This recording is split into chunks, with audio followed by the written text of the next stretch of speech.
Hi, welcome to Prison Cat Books. I'm Steph Shankra. This is Trick. This is Moonblood Meetings, Chapter 8.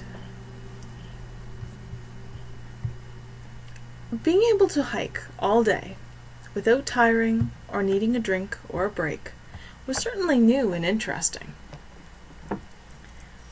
With the much lightened packs as well, they traveled a long way by full dark.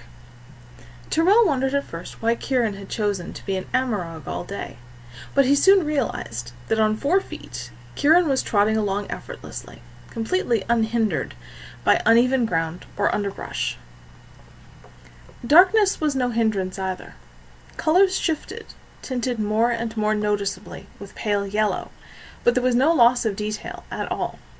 They could have kept traveling all night as well, he thought. Kieran bounded off into the woods, and returned a short time later, drawing their attention with a short bark. He padded off in a different direction, glancing back to be sure they were following. He led them to a clearing where a huge tree had fallen, taking several smaller trees down with its weight. New young trees were edging into the clearing, but hadn't yet grown enough to block the sky. Kieran leapt up on top of the large tree and stretched out, attention on the darkening sky. "I guess we're stopping for a while," Tyrel said, dropping his pack and looking around for a good place to sit, finally choosing a dead sapling that was braced above the ground. Kaveri simply sat on the grass, legs crossed, facing him. "Do you suppose life is going to change at some point to something other than just walking? To Banvard, away from Dunnval." "It will," Kieran said. Tyrel glanced back, and found him now human form, reclining on the biggest tree. "It will take us perhaps 2 more days to reach a great river, the Valdet, and beyond it lie lands unlike either the forest or the forts and towns. They will care nothing for where you are from. From there, you can choose what you wish to do.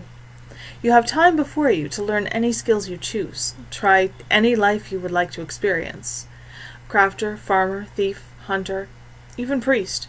There are gods who will willingly accept you, if you will commit to enough time and will live by their values. I have done so, and there's much to learn from it." "How old are you?" Tyrel asked. Kieran shrugged. "I do not know. Something over a century. Kaveri, you should now be able to change. Lyrit is last to rise, of course, but I think it won't be long. Do you recall what I told Tyrel of how to change?" "Look at Lyrit and ask," Kaveri said. Tyrel thought she showed every sign of eager anticipation, no nervousness at all to match his own mixed feelings about this. Kieran nodded. "Exactly. In time, you will not need to see them to change, but it is the easiest way." "Is it my imagination?" Tyrel said. "Or was Talir actually paying attention to what I was doing last night?" "If you felt she was, then very likely so," Kieran said calmly. "Talir cares very deeply for her children. She does not watch at all times, as far as I am aware, but at times when you need her, she will do what she can. The moons are bound by the laws, like all the gods. And beyond that, it would not be a healthy thing for any mother to constantly intervene to rescue her children from every small mishap. Never doubt, though, that she will love you always, and be there for you always. Kaveri, I am sorry, I do not know Lyrit, but I have no reason to believe she loves her children any less." "I could feel it last night," Kaveri said softly. "An absolutely incredible sense of welcome and joy and love as long as the moonlight was on me." "I believe I am going to make my way in the direction of Valayan's domain," Kieran said thoughtfully. "He may have some insight into why Senner and Lyrit have taken an interest. I know the moons have had varied feelings about how the others, the ones my mother fled from, have behaved. Perhaps some of those feelings are changing. That is a very long way to the east, however." Tyrel could feel it, the instant Talir edged over the trees and her light touched him. The rush of strength and pleasure was unlike anything else, and he knew utterly that, had he been offered a chance to undo the mingling of blood and be human again, he would never have accepted it, since it would mean never feeling this again. A sharp nip on his hand made him yelp and look down. A raccoon with glowing violet eyes regarded him mischievously. On the ground nearby, bronze and gold and lapis lazuli glinted, abandoned. The raccoon nipped at him again, harder. It hurt, but the yellow moonlight healed it almost instantly. Tyrel hesitated, unsure of the best response. "You may be best able to avoid her as a fox," Kieran said, amused. The raccoon, who was Kaveri, made a staccato chittering sound and danced back a couple of steps before going up on her hind legs, braced on her long striped tail. "Why is it so easy for her?" Tyrel demanded. "Because she accepts it and is enjoying it for what it is, perhaps, rather than seeking to control it?" That felt uncomfortably possible. Tyrel looked up at Talir and asked.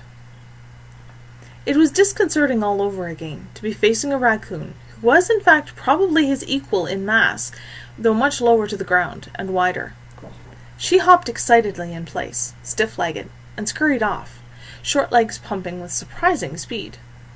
Tyrel tried not to think about how, only to decide to go after her, and even more to his astonishment, his own body responded smoothly, bounding off the tree in pursuit. Yes, dear.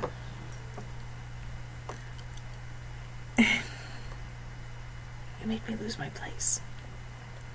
Kaveri, never breaking stride, went under a fallen tree that was close to the ground. There was no way he'd get under it. Before he could make a decision to stop, he was gathering himself for a leap that arced neatly up and over the obstacle, and landing on the far side. They chased each other around and around the clearing, under and over the fallen trees. Without really thinking about it, they largely avoided Kieran, until a particularly enthusiastic and uncontrolled lunge on Tyrel's part, plus Kaveri dropping off her perch, left Tyrel in mid-jump directly at Kieran. Kieran rolled off the large tree, and was an amarog before he hit the ground. Tyrel landed in front of him in a tangled heap. Strong jaws closed on the back of his neck gently, picked him up, and lowered him slowly so he could get his feet under him. Kieran looked intimidatingly large at any time, but to a fox he was a giant, outmassing Tyrel many times over. Still, it was hard to feel fear of an amarog who had his tail high and waving, and his chest against the grass, ears forward, clearly wanting to play. Kaveri jumped off a fallen tree onto Kieran's back, startling him into yelping and spinning around in an attempt to catch her as she slithered to the ground. She scurried around and stayed behind him, with the result that he kept going in circles. Tyrel caught Kieran's tail in his teeth, dug all four paws into the ground, and held on, though Kieran nearly pulled him right off his feet.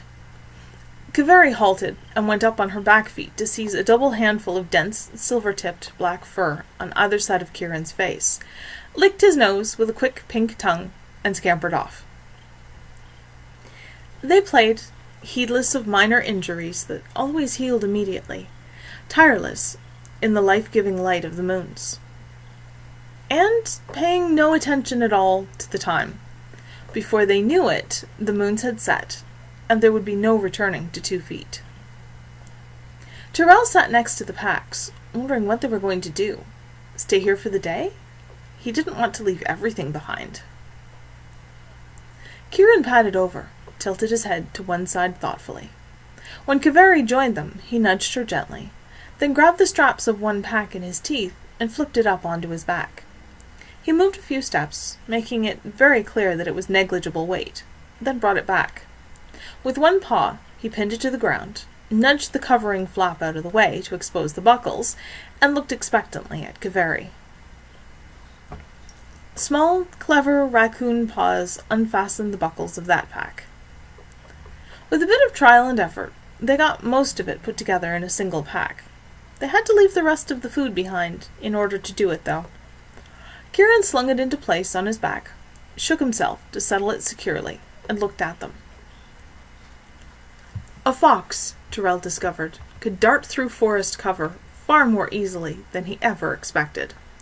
His vision wasn't as good, but his ears and nose more than made up for that, as long as he didn't spend too much time analyzing the source of the incoming information.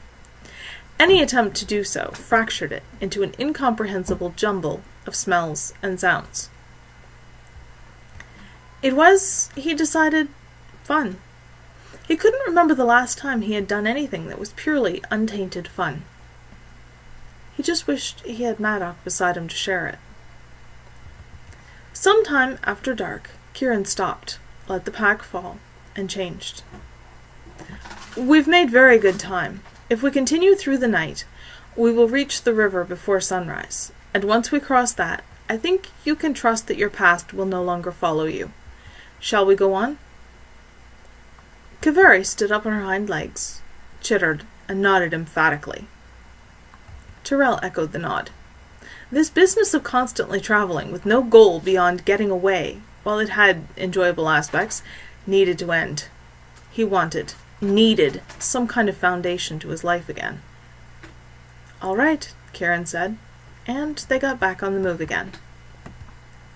That's the end of Chapter 8, and Chapter 9, which is the final chapter of Meetings, will be coming up tomorrow. Thanks for being with me, and I'll see you soon.